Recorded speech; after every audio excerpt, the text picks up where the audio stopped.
Hello and welcome back to another video on Coast to Coast Hockey. Today we're going to be doing our 2024 NHL mock draft. I'm Cameron. And I'm Nick. Let's get into it.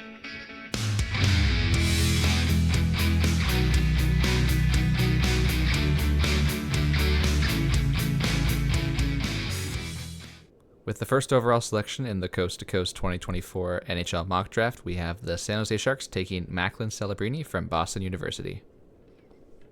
There's not a whole lot to say about this guy. He's been compared to players like Sidney Crosby and Jonathan Toews in a best case scenario, and it's really understandable when you think about the really great hockey sense that he has, the vision, and the fact that he's already a well-rounded two-way player at such a young age. It's just incredible. He's the youngest player to ever win the Hobey Baker, as the best player in college. This is about just as close to a no-brainer as you can get. And I think that Mike Grier and the San Jose Sharks are going to be running up to the podium to make this pick on July 28th. Yeah, and his floor is someone like Bo Horvat, in my opinion, someone involved in all aspects of the game, high energy, good speed, good vision, and just involved all around the game. So I think that this is just a really no-brainer pick as well. 100%. And looking at the impact that he will have on the San Jose Sharks prospect pool, no shocker he slots in at number one here. But when you really look at the depth, of this prospect pool, it's actually incredible. And you start to see the long-term vision that Mike Grier has had all along here. When you add in guys like Will Smith, William Eklund, Musty, so many other guys down there too. Yeah, there's a good mix of forwards and defense as well, but as you can see, the top half of the crop is going to be forwards. Expect a good top six for the Sharks in a few years. Uh, just to add on, like a guy like David Enstrom here is an honorable mention, and he was the primary return for Tomas Hertl. It's just an incredible prospect pool. So San Jose Sharks fans should be very excited, and not only because they got Macklin Celebrini in this draft. And with the second overall pick in our 2024 mock draft, we have the Chicago Blackhawks selecting Ivan Demidov.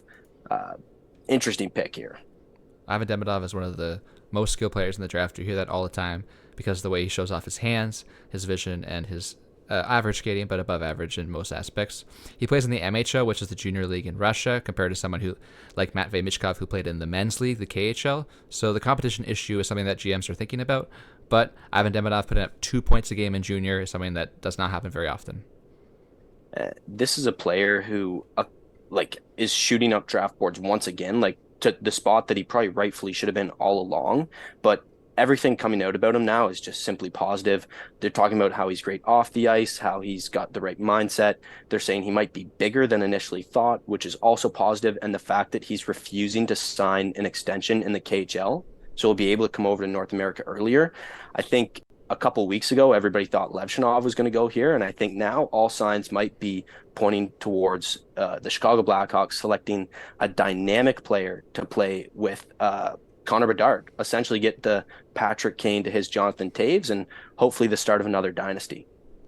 Yeah, and where Ivan Demidov sets up on our projected top 10 prospects for the Blackhawks, we have him just behind Connor Bedard, I think fairly so. But as you can see, this prospect pool is growing each and every year, that they're sort of tanking at this point. But in a few years' time, you're going to see the turnaround with elite options, as well as Kevin Korchinski, who we are very high on defense as a two-way option for them.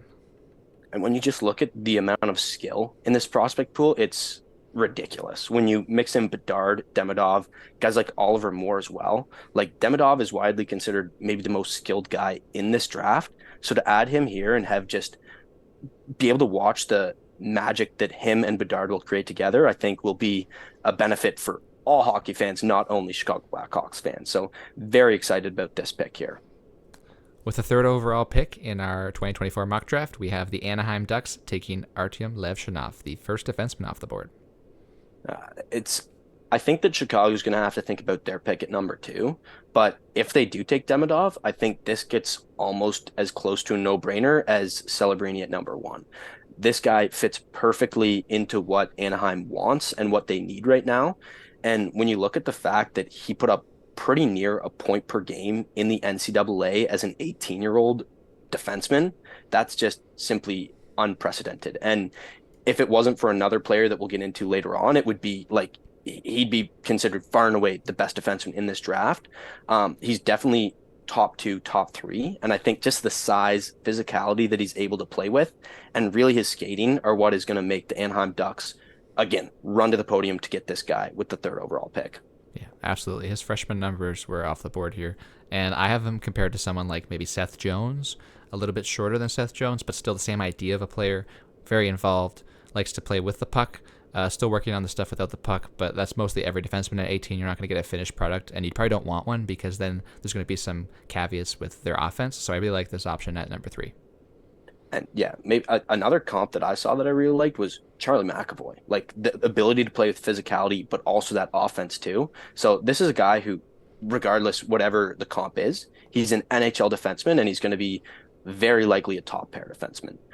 So he is going to slot into the Anaheim Ducks prospect pool at number 4, which really speaks to the depth of this prospect pool with guys like Leo Carlsson, Pavel Mintyukov, and recent acquisition Cutter Gauthier ahead of him. It makes sense that he's number 4, but it just really speaks to how deep this prospect pool is. Yeah, and when the Cam Fowler, John Gibson era sort of ends in Anaheim, you're going to have a top 4 that could be Mintyukov, Levshunov, Zellweger, Luno, and that sounds deadly. So I'm looking forward to seeing how Anaheim builds their roster out in the future. Just also love the mix of different positions here too. Like it's a fantastic prospect pool. Again, Anaheim Ducks fans have everything in the world to look forward to in the coming years. With the 4th overall pick in the Coast to Coast mock draft, we have the Columbus Blue Jackets selecting Caden Lindstrom. Caden Lindstrom is sort of it's not boom or bust, you could call it, but it's just an interesting case. He played only 32 games due to injury in the WHL in his draft year, so some people have a concern about sort of what those injuries were and whether or not that's something that could come back to him. We wouldn't want to see another Nolan Patrick situation, which would unfortunately derail his career and lose that value as a draft capital. However, this is a 6'4", nearly 200-pound, 18-year-old centerman in the WHL with almost a goal a game. How much more could you ask for? This is a guy with elite instincts as well with the puck, trying to just drive the middle of the ice and be that power forward mentality that people are looking for. This is a very unique play style that you don't see many other players like him in this draft. I think Caden Lindstrom really helped himself at the NHL Combine, which is difficult to do. He showed really well, and he's healthy. His previous injuries are, as far as I'm concerned, unrelated. So he's a guy who I think kind of eased some of the uneasiness around him. And I think he's going to be the perfect number 2 center for the Columbus Blue Jackets into the future, which leads us into the prospect pool here with, once again, fantastic prospect pool here. Yeah, there's a lot of forward prospects as well for the Columbus Blue Jackets, looking to sort of rebuild through more of a skill-oriented approach. I'm looking forward to seeing Caden Lindstrom in a little bit more of a sheltered role as Adam Fantilli grows into that sort of franchise center, hopefully. Caden Lindstrom, I could see him when there's less space on the ice in the NHL compared to the WHL. Is he still going to be that assertive player that he was in junior? So that would be something to look forward to and also look out for as he grows into an NHL player. Yeah, and if you're projecting out 3-4 years into the future and you have Adam Fantilli and Caden Lindstrom as your 1-2 down the middle, I think you're doing pretty well for yourself. There's almost nothing in the NHL as valuable as big-bodied, mobile centermen, and they're going to have it in spades if they pick these 2 guys. So it's going to be fantastic for them. Moving on to the number 5 pick in our mock draft, we have the Montreal Canadiens selecting Tij Iginla. Sorry, Calgary Flames fans. Yes, and I know this is a pick that some Montreal Canadiens fans are a little bit torn about. I know some people want Seneca, lots of people want Lindstrom, people are praying that Demidov falls to them, but I keep trying to reassure the Montreal Canadiens fans that I know that if you get Tij Iginla, that's no consolation prize. This guy has shot up draft boards because he deserves it. He had 47 goals in 64 games in the WHL, and then he replicated that success at the U18 as well. He scores goals wherever he goes, and the big thing that I want to stress about Tij Iginla is that I don't know if I've ever seen this guy lose a puck battle. He's probably got the best board play in this entire draft, and he's not your prototypical power forward, like a guy like maybe Caden Lindstrom or some of the other guys that will come on later on. He is a little bit smaller than a power forward you'd probably like, but he plays a heavy game, and he's going to win puck battles and retrieve pucks for more skilled guys too. Absolutely. And I have him compared to guys like Nico Hischier and Marco Rossi, 2 guys that are just willing to do everything on the ice as part of helping the team. And they also chip in on offense. Chip in is a way to say that he put almost 50 goals up this season so in his draft year. That's very impressive. Yeah, another comp I saw in elite prospects for this guy that I loved was Brandon Hagel, just playing with that tenacity and the offensive smarts as well. So, again, Montreal Canadiens fans, I know you're upset that Demidov didn't follow you here, but trust me, this is a great pick here. I'd be super happy to get this guy in our system, whatever team I am, because he's going to be the ultimate professional. He's got great genes. Moving on to where he slides into the prospect pool.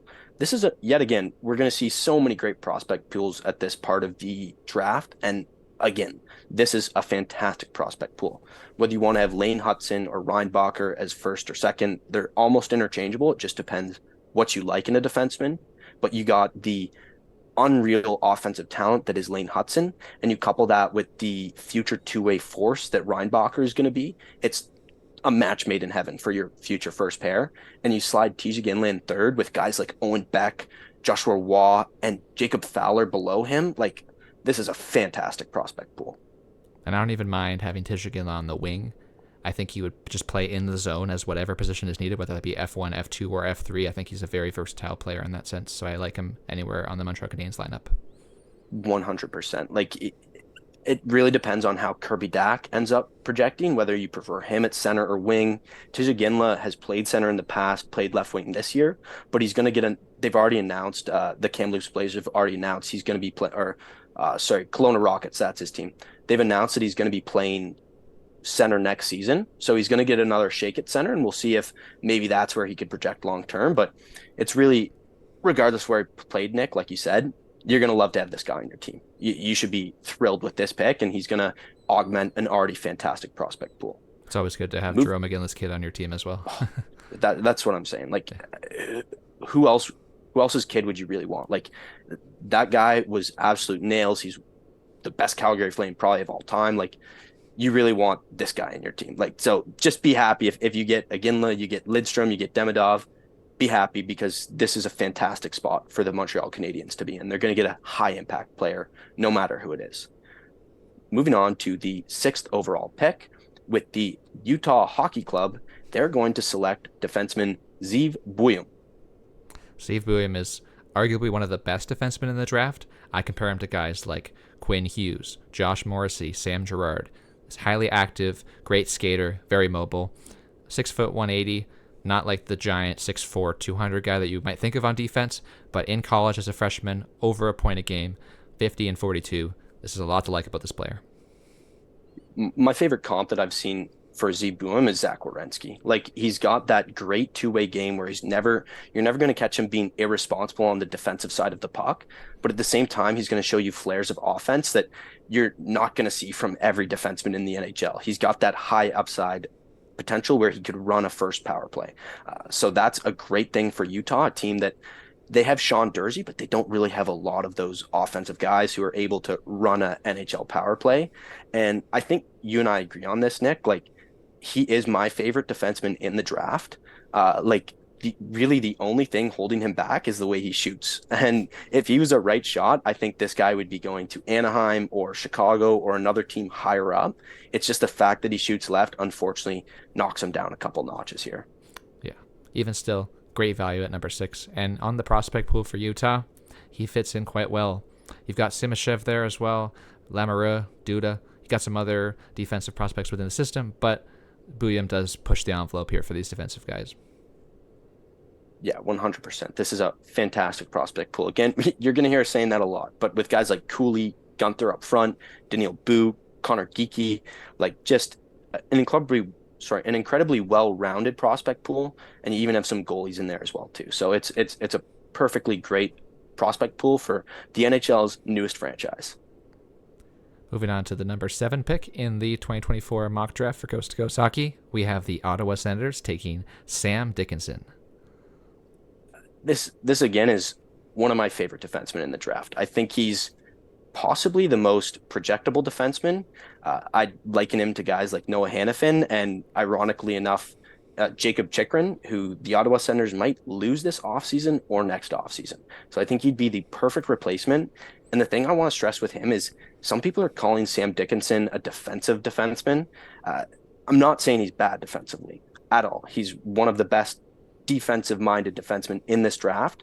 But this is a guy who put up over a point per game in the OHL as the second like offensive option on defense because Oliver Bonk was the guy on that first power play for London all season. So Sam Dickinson kind of had to take a back seat to Bonk, and he was still managed to put up over a point per game. So Ottawa, you should be incredibly thrilled to get this defenseman into your system.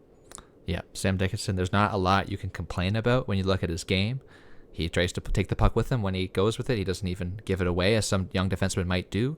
He plays on the London Knights, one of the top teams in all of junior hockey, but he's still one of the premier pieces to that team in his draft year as a 17-year-old.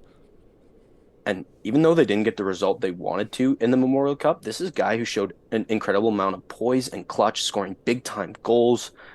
Just a fantastic addition to the Ottawa Senators prospect pool here. And he will slot in at number one. This is a prospect pool that unfortunately is a little bit weaker than you would maybe hope for a team that hasn't been making the playoffs every year.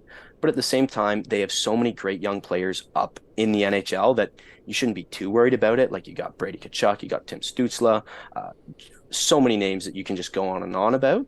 And he's really going to augment this prospect pool that is not one of the best in the NHL, but it's still in an okay spot for a team that has so much young talent in the NHL right now. And one key to look at for this prospect pool specifically is that the ages of most of their quote unquote top prospects are pretty high now. 21 years old, 23 years old. All these guys are pretty much over 20 now. This is the time for them to decide, are you going to be the real prospect that you're supposed to be? Are you going to make it? So all these guys will be playing in the AHL now. They're no more junior hockey for these guys. So guys like Sam Dickinson as the next wave of prospects is a really good start. 100%.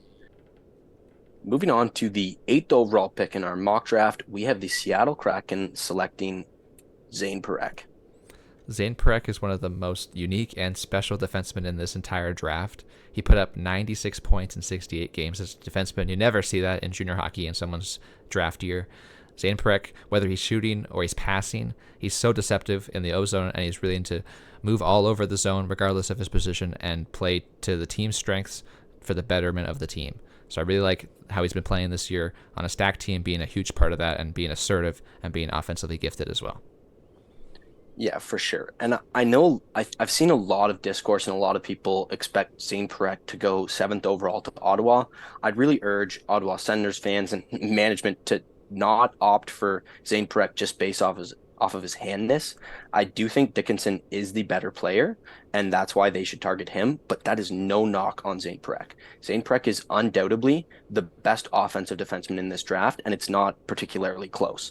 Like he had 96 points in 68 games. That if you look at the history of the OHL, that's unprecedented. This is a guy who will come in and run Seattle's first power play, and it's going to be incredible. They were looking at a guy like Erik Karlsson in years past to go get that number one power play quarterback. And this is genuinely my favorite team player fit in the entire draft for Parekh to go to Seattle and run their power play for years and years to come.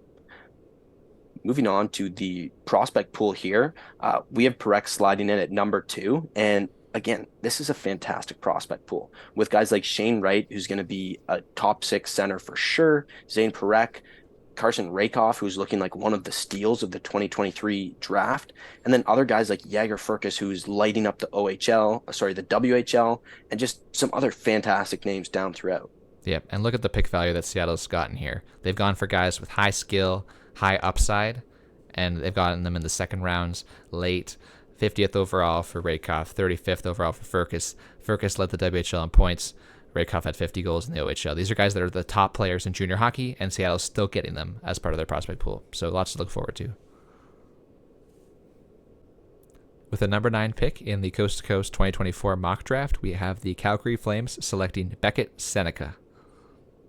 This is probably the highest riser of the entire draft cycle, a late riser. This is a guy who was really projected to go early 20s, late teens for a lot of the build up to the NHL entry draft.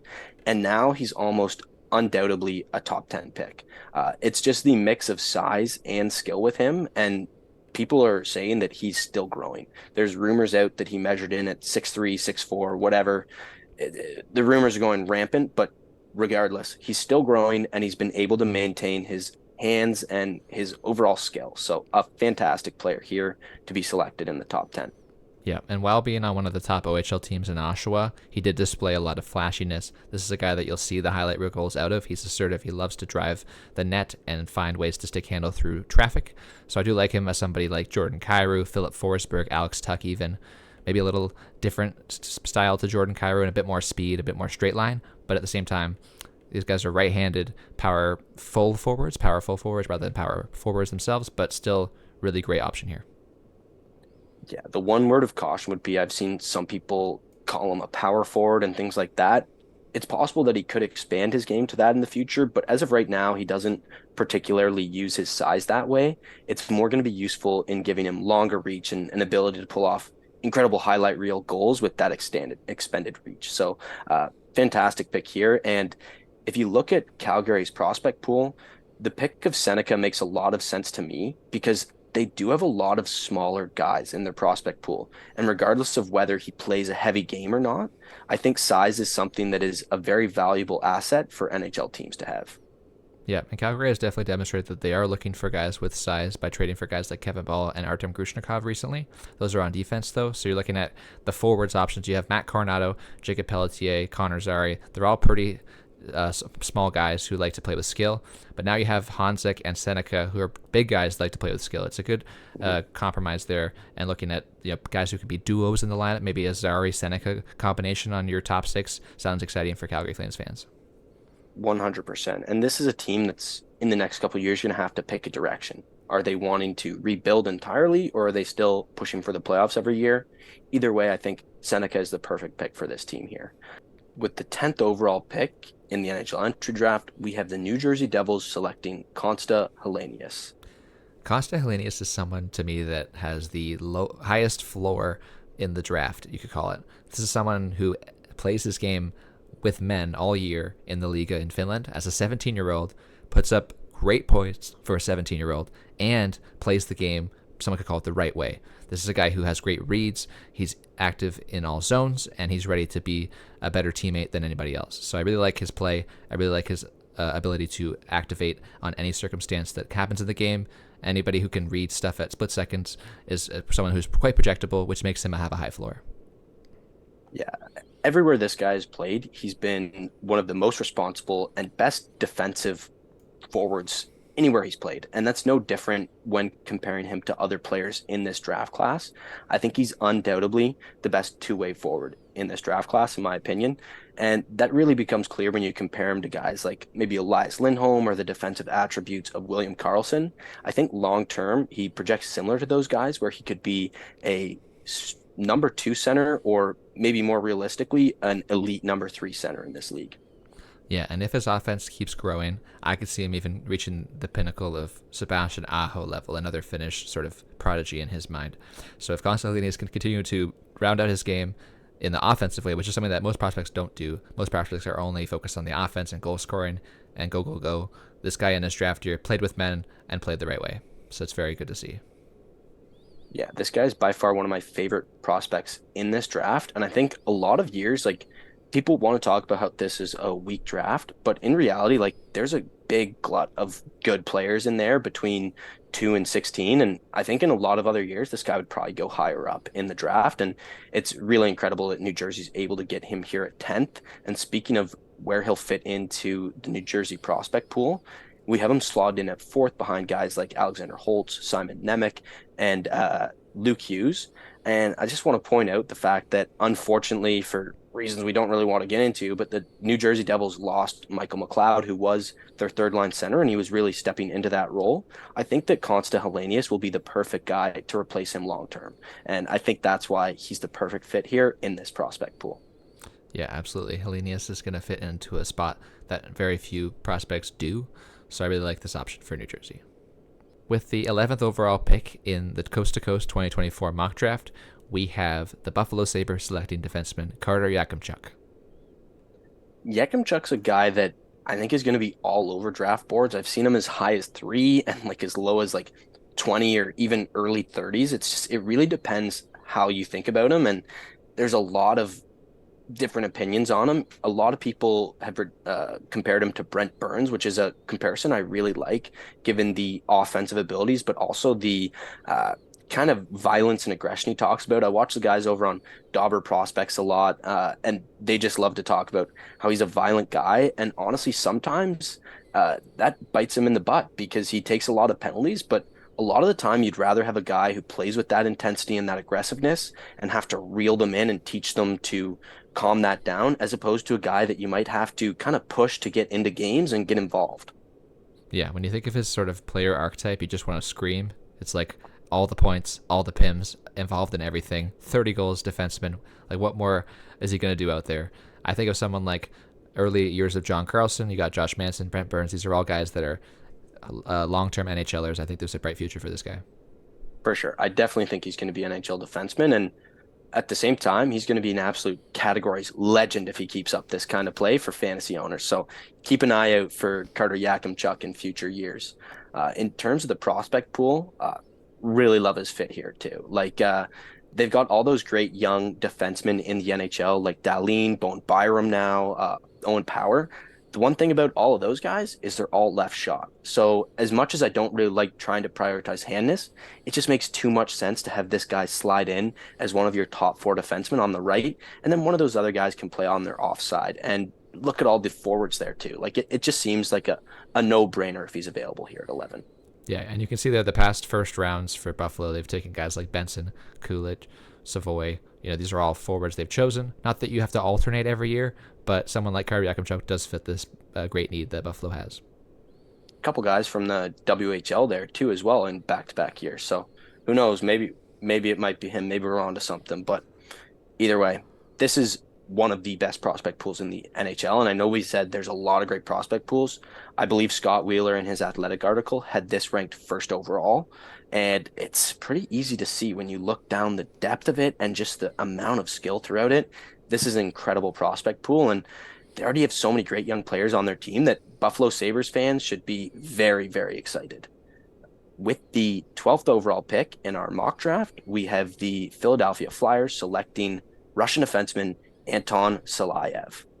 This is an interesting case for this NHL draft because Salayev was as high as like third overall maybe, and he could go as low as like 2016. This is a guy who's all over the place because how do you project a 6'7", 200-pound defenseman with the great skating out of Russia's men's league? You don't, because you don't know. There's been very few of these guys ever to play in their draft year at 6'7" and 200 pounds. This is an exciting guy. For sort of like 10 years ago in the NHL, this would be like the best guy possible. But nowadays, where there's a lot of teams prioritizing skill and points and things like that, there are teams that might pass on this guy, which lends him down to 12th at Philadelphia. Yeah, I remembered earlier on in the season, I was blowing up your phone like, oh my gosh, Anton Salayev's on like a 5-game point streak in the KHL as a 18-year-old. Like, this is a guy that I've been all over the place on, and in a perfect world, I definitely have him higher in the draft, but like you said, the issue is projectability. Nobody knows what this guy's going to be, and it's completely understandable because he's a physical unicorn. Like, the comparables are best case scenario, Zdeno Chara. That would be fantastic. But what if he ends up being Nikita Zadorov or Tyler Myers and you use your 12th overall pick on him? Not that those are bad players by any stretch of the imagination, but just not the kind of high-end talent you're hoping for here. And then you add in the Russian factor, I just unfortunately think he's going to slide a bit, and it's whether it's warranted or not is very unfortunate. But what you can say about this guy that's 100% is I've heard everybody say he's the best gap closer in the NHL draft here, and that's a very important skill for transition defense and defending the rush. So he's going to be an NHL defenseman. I don't think that's up for debate. It just depends where he's really going to factor in. Is he going to be a third pair defenseman, or is he going to be your number one guy? And nobody seems to know. So it's very difficult to project him. Yeah. And so now you can see where he fits in on the Philadelphia's prospect list. He's got a pretty high value for Philadelphia's sake. They've got a couple of defensive prospects. You got Oliver Bonk there, Emil Andre, who's sort of kind of aging out of this prospect ability now. But Salayev becomes the top defensive prospect for Philadelphia in this case. And as they sort of retool, rebuild, we don't really know what's going on in Philadelphia at this point. Hopefully you see guys like Michkov and Forster as just the top line for like sort of the rest of life.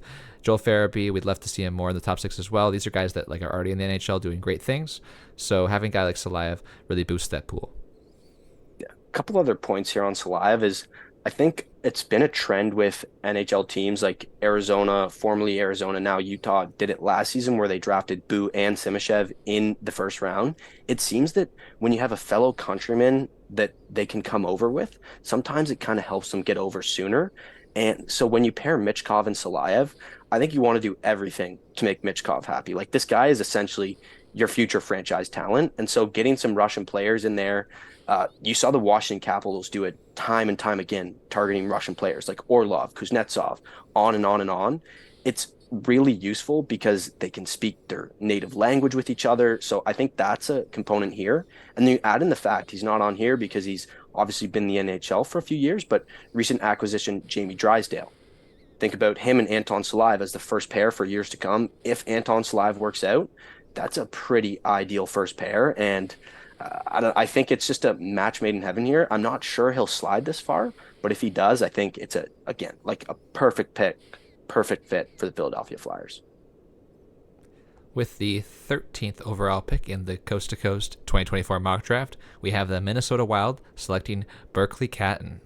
Wow, what value at number 13. No, I know. This is a player that it really kills me to have him this low. And if you've been following along, you've probably been wondering, where is Catton going to go?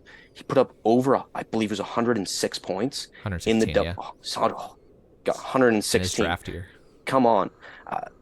I've heard some discourse that when you get into the numbers a little bit, he played a heck of a lot. He was kind of a good player, bad team scenario. But at the end of the day, he put up 116 points. Like 116 points is 116 points. And the issue about his size, he's 5'11". He's not that short.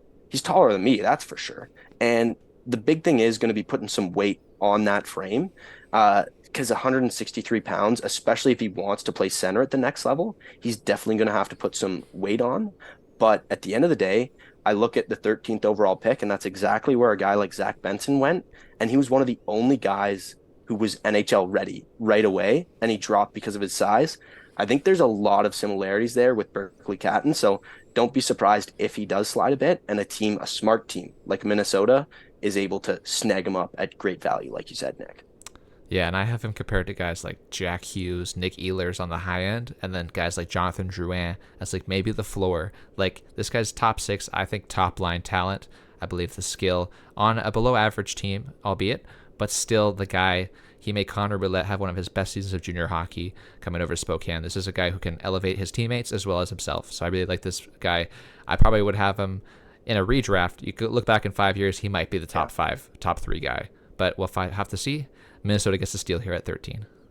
Yeah, for sure. A comp that I've seen that I like for him is Troy Terry. And I think another thing with him is you got to wonder, is he going to be better as a left winger at the next level? That is very likely or possible. So we'll just see how he does in his next season and see if he projects as a center or a winger. But either way, he's one of the most dynamic offensive talents in this entire draft. And to get him at 13, boy, Minnesota, you guys should be thrilled.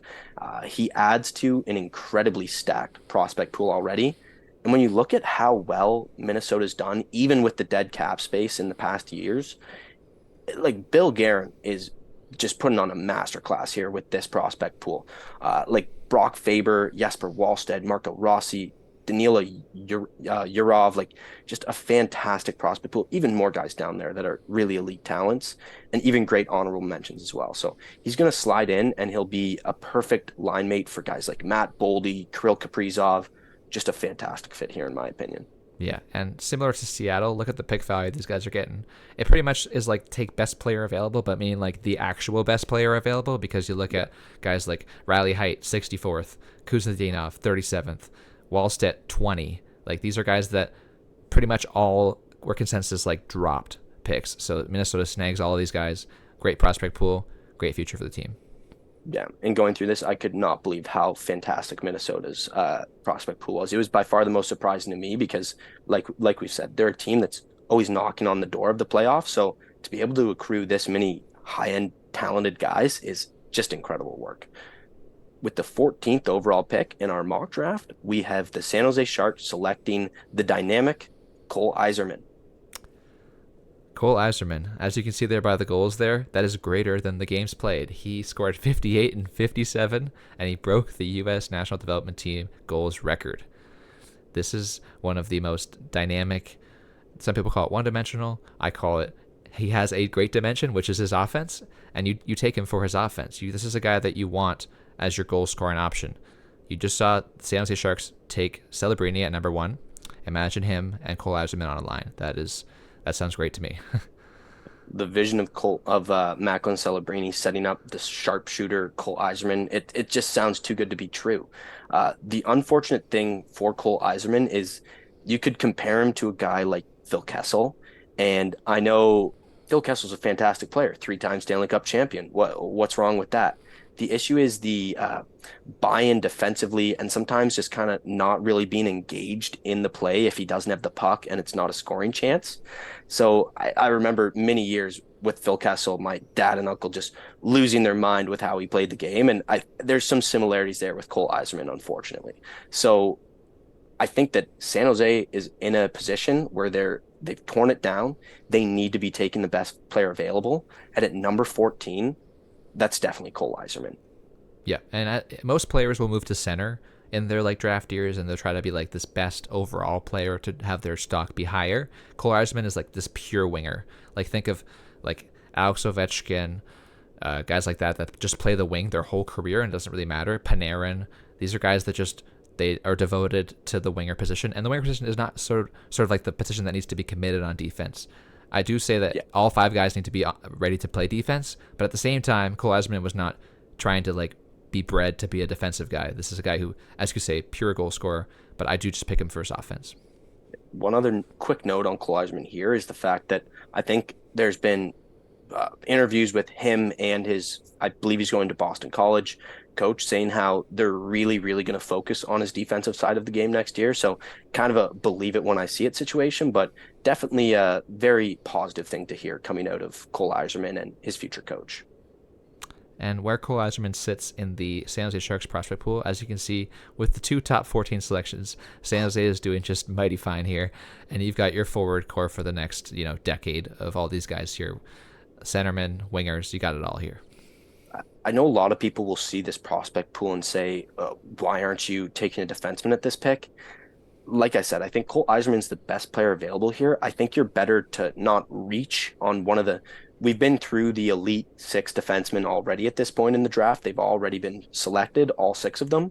So I don't think you want to reach on a guy like Juracek or Solberg. I think you want to just take the best player available, which is Cole Eiserman. And we keep saying this prospect pool is ridiculous. Like Kasper Halttunen is one of my favorite prospects right now. He scored 17 goals in 18 games for the London Knights. So you have these 2 absolute snipers who are going to be flanking guys like Will Smith and Macklin Celebrini in the future. Like, come on, this is a fantastic outlook for this team, and I'm getting excited for the San Jose Sharks. I'll say it right now. Yeah, absolutely. I totally agree.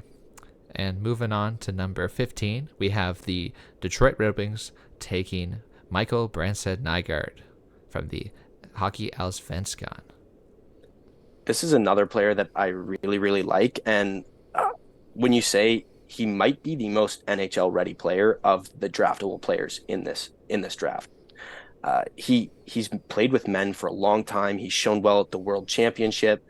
This is a guy who is responsively two-way, and another guy who has very similar to Hellenius, very high floor for this player, and he's got Detroit written all over him because he's going to play in the SHL next year. Detroit loves their SHL players, so don't be surprised if, regardless how the rest of this draft shakes out, if Michael Brandsegg-Nygaard is the pick at number 15 for the Detroit Red Wings. Yeah, and I have him somewhere in between the play style of a guy like Sam Gagner and even like David Pastrnak on the very, very high end. As you can see there, the points are not near where David Pastrnak was at his 18-year-old season, but the play style, the assertiveness, the heaviness to his game, you'd be underrated to look at David Pastrnak, how heavy he plays. He plays with a lot of like fearlessness, and he's just ready to go after it. So him, Sam Gagner, guys like that, I just think that Nygaard is NHL ready. He's going to go at 15. Where's his ceiling? Yeah, like you said, the one thing I was kind of surprised about when I started looking to his game because he's not the biggest guy. He is almost 200 pounds, so he's not small.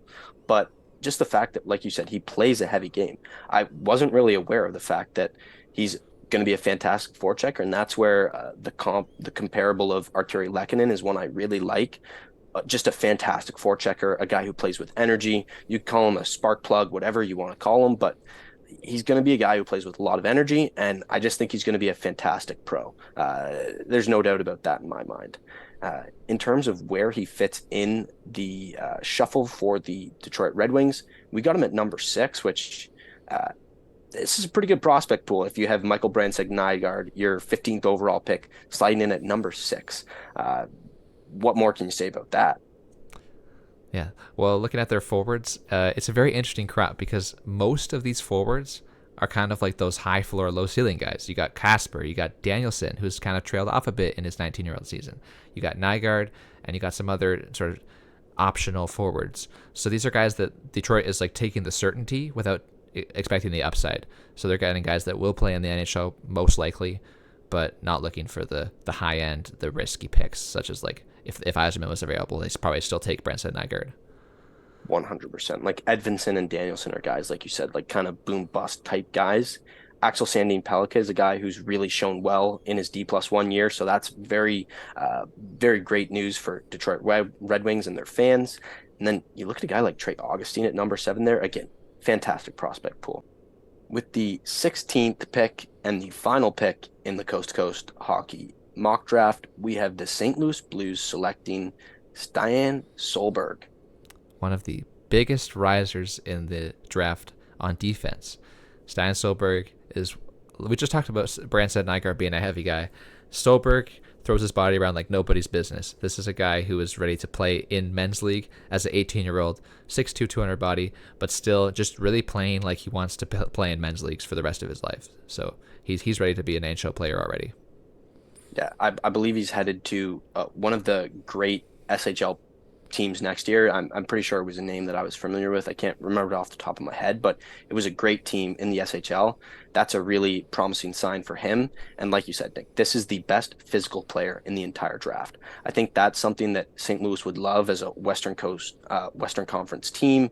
And you just look at the progression of his season where he put up 15 points in 42 games. I don't have them in front of me, but he had much better numbers in the playoffs. I want to say like 9 points in 17 games or something, like almost a half a point a game as defensemen playing against men.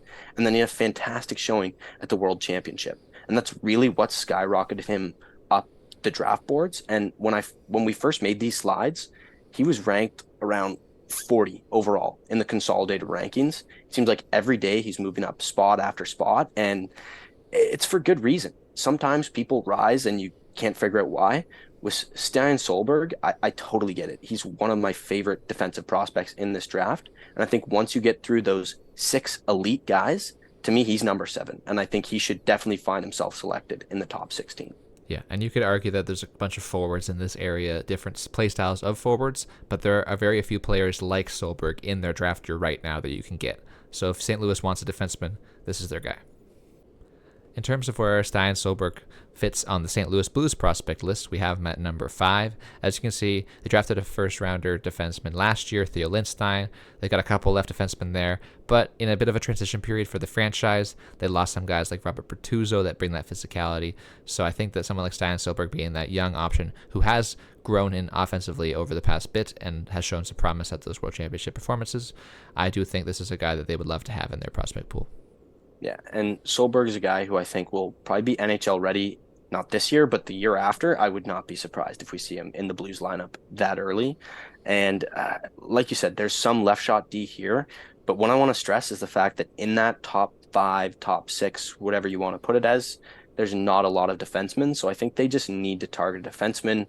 I really struggled. I had Liam Greentree here for a while, but I just think they have a lot of players in that kind of mold already throughout their roster with Jake Neighbors and Zach Dean, guys who play with that physicality in that game. So why not add some of that on the blue line in Stian Solberg?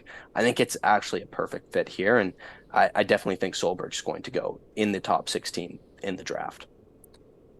So to wrap things up, we have just an overall summary of all the picks in our mock draft. Uh, so which pick sticks out to you as your favorite pick of the 16 here, Nick?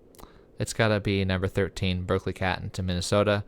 You got to look at a guy with 116 points in his draft year, in his 18-year-old season, you could call it. This is a guy who probably in a redraft might go top 5, but we'll find out in a couple years. I do also like Sam Dickinson to Ottawa. I think he's exactly what they need.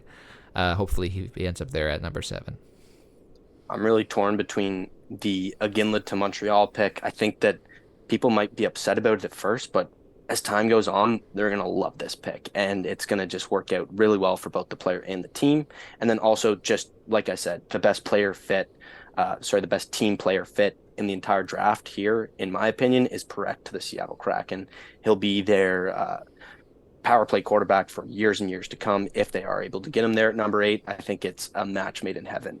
Uh, Already mentioned a guy like Liam Greentree, who could find himself in this top 16, but just another couple guys for various reasons who are either rising up or aren't in this are Trevor Connolly, a guy who's kind of struggled with some off ice things as well as some kind of boneheaded plays at times on the ice. And then a guy like Jet Lichenko, who is also skyrocketing up draft boards, but again, might not have the highest ceiling of guys that we can see here. So some names to watch out for there in Greentree, Connolly, and Luchenko. Yeah, there's a lot of guys that you could pick in those like 14 to 16 range, but at the same time, this list does acquire a lot of top talent. This draft is a bit underrated in my eyes. Like a lot of people have been saying, this is no draft. There's no Bedard. There's no this doesn't push the depth down. But there's a lot of players here that could be NHLers in important roles in the future. I 100% agree. Impact NHLers. I think that the discourse about this draft has been overblown, that it's weak. I love this draft, and what's going to be very exciting is, while watching it, it's going to be absolute chaos after the first overall pick. Nobody knows who's going where. Nobody really knows anything about it. People are saying different things, but there's a lot of positioning and trying to get stuff out there by teams to try to get the guy they want, and it might not be who they're saying they want. So it's going to be incredible entertainment to watch this draft and see where all these guys end up falling in the actual draft. So that is going to do it for today's video. Thank you guys so much for watching. We really appreciate it. Make sure to let us know who you have going, if you like any picks differently, or even give us your mock draft. We'd love to hear it. So please make sure to comment, like, and subscribe, and we'll see you guys in the next video.